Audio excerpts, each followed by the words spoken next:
Hello, hello. Do I wear this sweatshirt all the time? Yes, I wear this sweatshirt all the time. Hope you're doing well. I'm super excited for the final part of this podcast series. Exactly how I would coach you.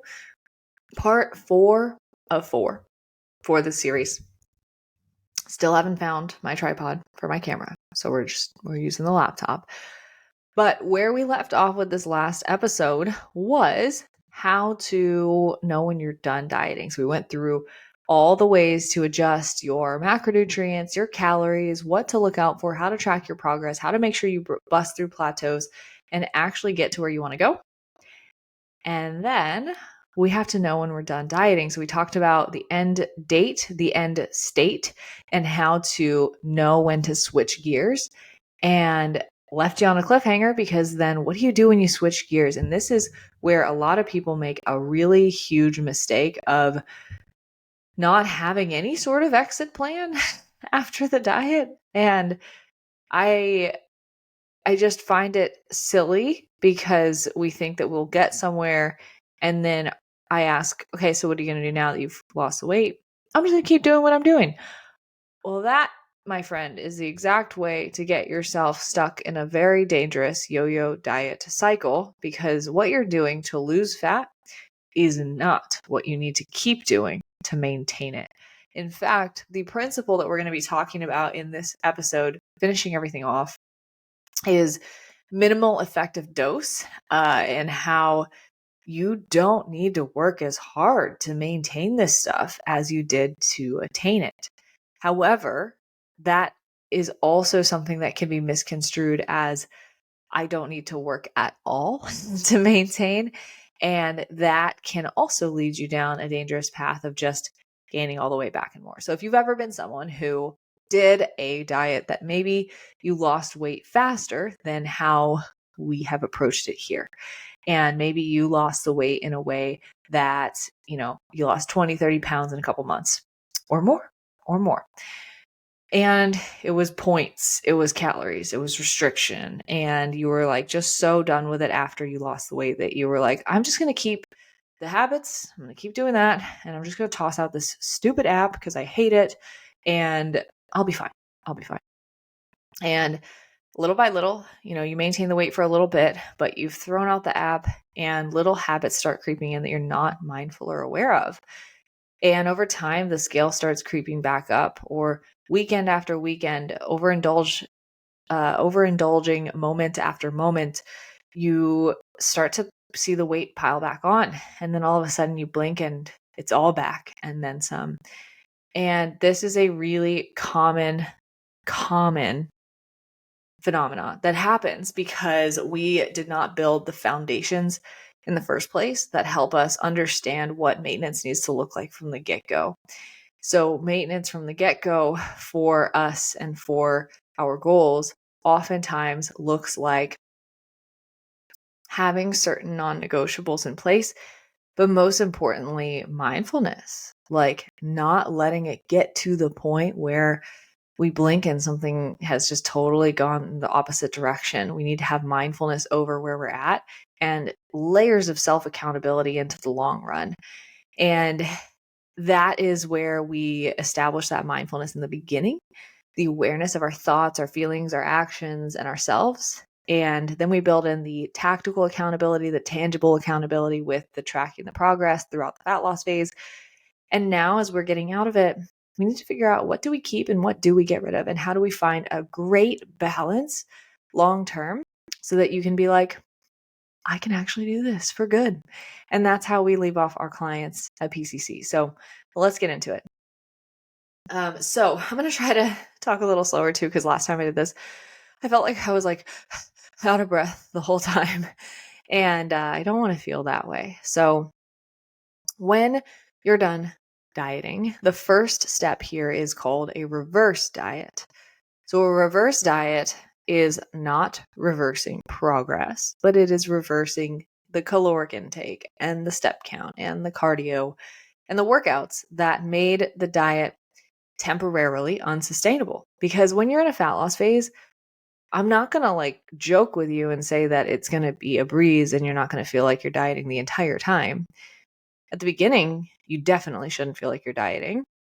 As you get into it though, as you're at those last 15, 10, 5 pounds that you want to lose, it's going to feel like a sacrifice. There's going to be areas that just kind of suck. And like that is dieting by nature, but it's going in with the knowing that it is temporary and that it's much more maintainable and sustainable than other things you've done in the past, like Weight Watchers, Noom, or even worse, like the military diet, the 500 calorie diet, like those things, right? So it's more sustainable, but that doesn't mean that it's something we can do forever. Even just tracking our food on an app, like for a very small percentage of people, they could see themselves doing that for life. But even for myself and for many, many people that we've coached, they're like, I eventually don't want to have to touch this tracking app. It's tedious. So how do we get away from that? So the reverse diet is reversing the nutrition protocols and the steps. So it is a step-by-step unweaving of the low calories and high activity. So the first adjustment is always the largest because remember, every step in a reverse diet, as you go from the lowest point in your caloric deficit back up to your projected maintenance calories, every step along that way is still in a caloric deficit. And so when you see gurus online that are like, oh my God, she ate more and she lost weight, it's because she was in a really, really low deficit at first. And then she got into a little bit less of a deficit, but she could actually stick to it. And then she lost weight. And then she got up to maintenance. So that's why that happens. And it's not magic. It's just she was in a deficit the whole time. So, let's say, and I'll just pull some numbers out of my butt here and don't assign any direct meaning to them. I'm just using them for example's sake. Let's say the lowest point in your diet was 1,400 calories. And your projected maintenance from where you started the journey was 2,200 calories. The first jump I might make is probably up to 17 or 1,800 calories. Like I might throw in 300, 400 right off the bat, because staying at the low amount and trying to tiptoe up from like 1,400 to 1,500 is just going to lead us to feeling restricted still and having a higher likelihood of kind of like feeling restricted, but mentally being done with dieting. So then we're like, screw it, right? We don't want that to happen. I've been there. It's not fun. So big adjustment at first to where it's like, whoa, carbs, fats. I have so much more room to play with. Let me incorporate more of these foods that I love. And from here, don't reinvent the wheel or like add in just like a donut per day, but like actually buff up your meals. So take your breakfast from like an egg white omelet and fruit to adding in some toast or adding in some oatmeal. Take your lunch from like lean protein and vegetables to adding in some rice, adding in some pasta. Take your dinner from plain proteins, starch, and carbohydrates to adding a little bit of cheese, a little bit of sauce, right? Add those things into the meals themselves because that's how you're going to actually maintain your lifestyle versus eating super restrictive and then just adding in quote unquote empty calories. So focus on buffing up the meals first. And then with the additional calories beyond that, then add in the fun foods here and there, right? And so basically, first adjustment, larger, 200, 400 calories or so. And then from there, you're going to keep monitoring your average weight week to week. You're going to keep monitoring your step count, your variables, your adherence. And this is arguably harder than the diet itself because mentally you want to check out and you want to be like, I'm done. Get me out of this. But you have to stay on it in this period because your metabolism is downregulated at this point to the lowest calories that you have because you've been dieting. If you were to jump up your calories to 2,200, 2,500, 3,000 and beyond and just have, a heyday with food, you are in a vulnerable position to put on excess body fat very quickly because your metabolism is still operating as if it's like, hey, I'm going to get 1,400 calories. So let me be really efficient and only need 1,400 calories. And everything beyond that is excess. So your metabolism needs to catch up. So stick with the reverse. It is so important. Treat it like you're still dieting, but just adding in the foods. You're going to have way more energy. Your performance in the gym is going to skyrocket. Your mental clarity is going to skyrocket. It's going to be amazing, but just stick with the process. The reverse diet in and of itself should really only take like 4 to 6, maybe 8 weeks total. It's not a long time compared to the rest of the process, especially. So just like stay in it mentally. And then from there, let's say you make that initial adjustment. Then each week from there, you're going to want to increase calories by, say, another 100, 150, adding into those carbs and those fats. Protein probably shouldn't have changed this whole time. It should stay in the same place from where we set it. Or if you would like, you can increase protein a little bit at this point. But basically, you're just adding back in carbs and fats for the most part. To be back to a maintainable spot and something that gives you a lot of flexibility and room to play with what your diet looks like. Again, monitoring your body weight, monitoring your measurements, and making sure that you're not rapidly regaining fat or weight from this process. You shouldn't, because again, every step up to maintenance is still a deficit. But monitor it, right? And what you'll find is that maybe your digestion's a little off at first and you experience some bloating as you reintroduce foods that you haven't had as much of. Or maybe, your weight does pop up a little bit. And here's the thing. When you're at the depths of a diet, your cells are depleted of carbohydrate. And when they're depleted of carbohydrate, they're also depleted of water. Because when you eat carbohydrates, 1 gram of carbohydrate brings in 3 grams of water into the cell. And so that's 4 grams of weight that can add up on the scale. And so when you increase your food intake, it's not only food bulk that's literally sitting in your stomach, but also it is potential additional water weight. So when you start a reverse diet and you get back up to maintenance, you should expect that the weight on the scale will increase slightly, ever so slightly, up from its lowest, maybe a couple pounds, up to 5 pounds.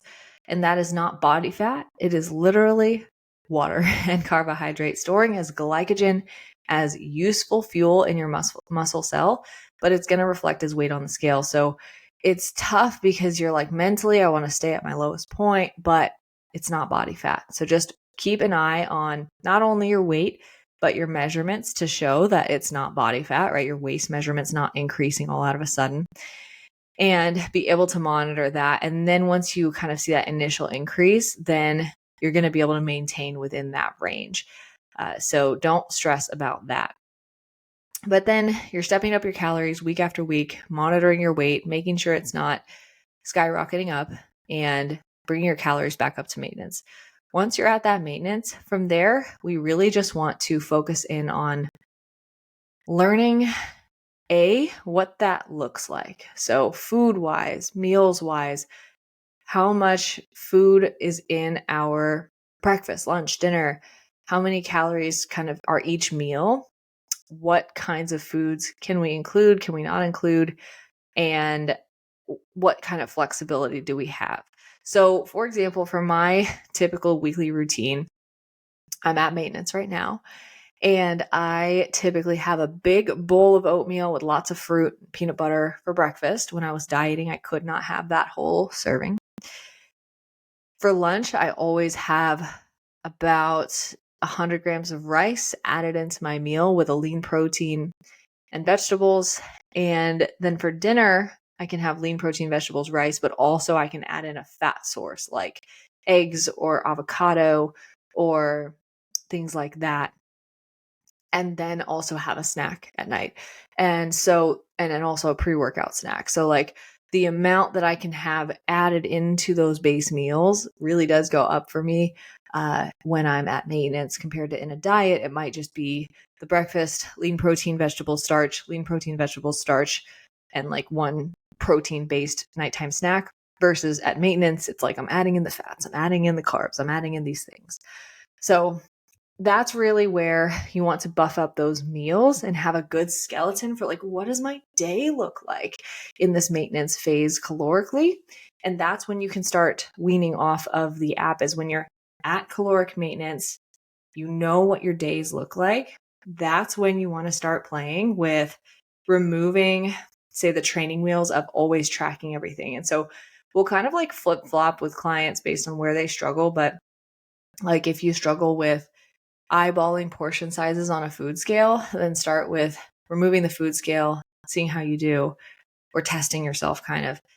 Or you could spend one day just like putting the app away, but eating all the same foods and weighing out your portions, but just not plugging it into MyFitnessPal and just getting used to the different scenarios of like not having that extra layer of accountability, but maintaining the habits. And that's really key, because it's really, it's less the fact that it's not that you don't know this stuff.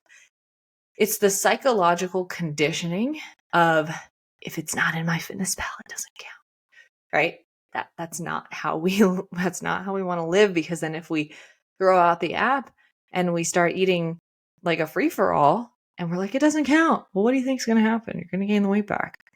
So just conditioning yourself to continue with the habits and the lifestyle without the app in play, or without the food scale in play. But also learning, where do you want to keep layers of accountability? And I'll give you my recommendations. I recommend that you continue daily weigh-ins and average to average assessments of your weight. I think that should be for a lot of people who have struggled with their weight for their whole life and they have never been able to successfully keep it off. I would say make it a non-negotiable to always measure your weight and always have the average to average.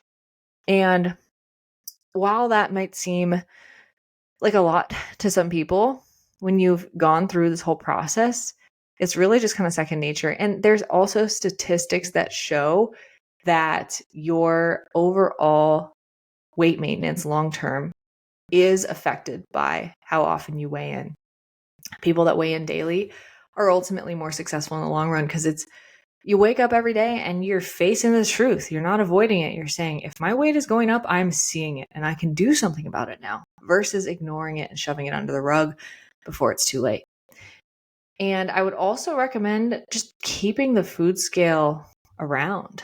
Like, you might not need to do it or use it for vegetables or fruit, but I mean, do it to make sure you get enough protein at each sitting. Like, make sure you have at least 4 ounces with each sitting. Make sure that you are managing, say, your servings of peanut butter or really dense food sources like oil. What's that going to hurt to keep the food scale around? I mean, for me personally, I feel like a food scale is going to be a staple in my kitchen for the rest of my life.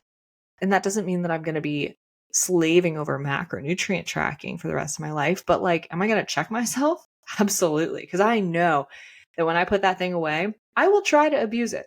I absolutely will. And just kind of knowing yourself and like your tendencies and where you want to rebel, and build in that layer of accountability with yourself.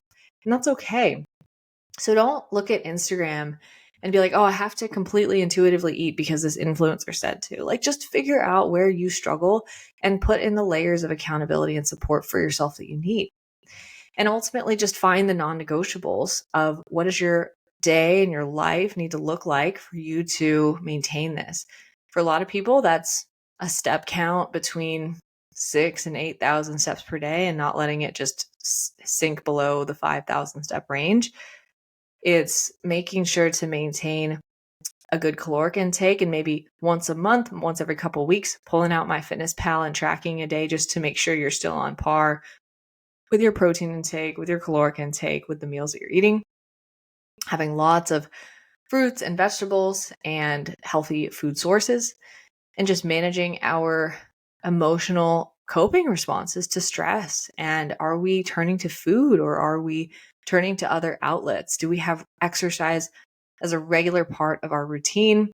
And can we use that as an outlet? And when we have all those non-negotiables in place, maintaining your weight loss actually becomes very, very easy and simple. And that's really it.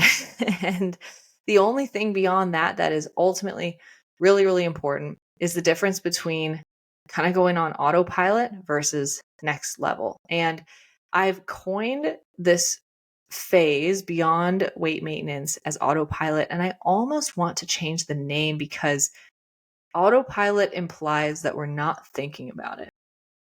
And while many people who have graduated from our program and feel that they have attained the autopilot mentality, like the term, they're not thinking about it.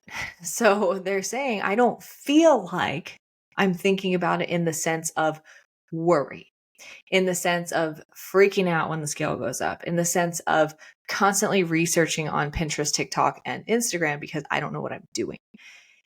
I'm not thinking about those things, but I am thinking about those non-negotiables and layers of self-accountability. They do have the accountability thing built in, and they do have mindfulness around their habits constantly. So it's not autopilot like your brain shuts off. If you shut your brain off to this stuff, you will gain the weight back. 100%. I can guarantee that. However, if you have a switch on in the areas that you know you need to, but off in the worry and the second guessing and all of that, you're going to be in a good spot. And that's where a lot of people, I think, can live and be great. But one thing that I really have become more and more adamant about is setting goals beyond your body. So at this point, you've lost the weight, you're maintaining it, you're happier with your body than you've been in years or decades. But have you ever set a goal that doesn't have to do with just the way your body looks? And are you now tapping into the way that it performs? And if you have not done that, I strongly, strongly recommend it. Because when you tune into what your body is capable of, what it can do, whether that's trying to aim for a certain weight on a dumbbell row or getting your first pull-up or competing in a race like a 5K, 10K marathon, CrossFit competition, Spartan race, bodybuilding competition, whatever it is, it doesn't have to be some big, massive thing. But learn how to set a goal beyond your body and continue pursuing mental and physical improvement. Choose a vehicle for it, whether that is running, whether that is strength training, whether that is a sport, and never stop growing and improving. Set goals beyond the way your body looks because it's going to drastically impact your enjoyment of the process long term and your adherence long term because it's not all contingent on the way your body looks. Because if you get to your goal weight and you're happy, then what? Are you just going to stop working towards stuff as a whole? Probably not. We're humans. We want to grow. We want to develop. We want to level up. And especially if you're listening to this podcast, you want to level up. And so do this throughout the weight loss phase, but especially after, just always challenge yourself to improve. It's why I'm doing CrossFit this year, not because I really want to, but because I need a vehicle for self-improvement and personal development physically. And I want to learn new skills and humble myself.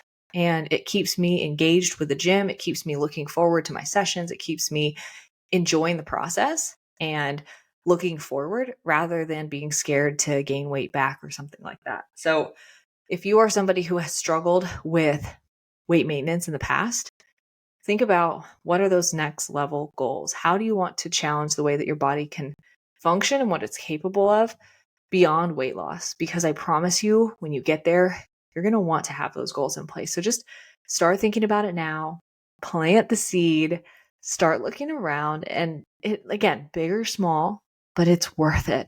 And you're going to be so empowered from chasing something other than something that's tied to looks. You really will. So that's it. That's how you maintain this for life. And one thing that I'll finish off with saying is that permanent change, right? Permanent change coaching is the name of the company, of the brand, and our mission. Permanent results. But let's bust a myth right here. Permanent results is not the absence of falling off track in the future. You are human. You will fall off track time and time and time again. You will overeat in the future. You will maybe gain some weight back.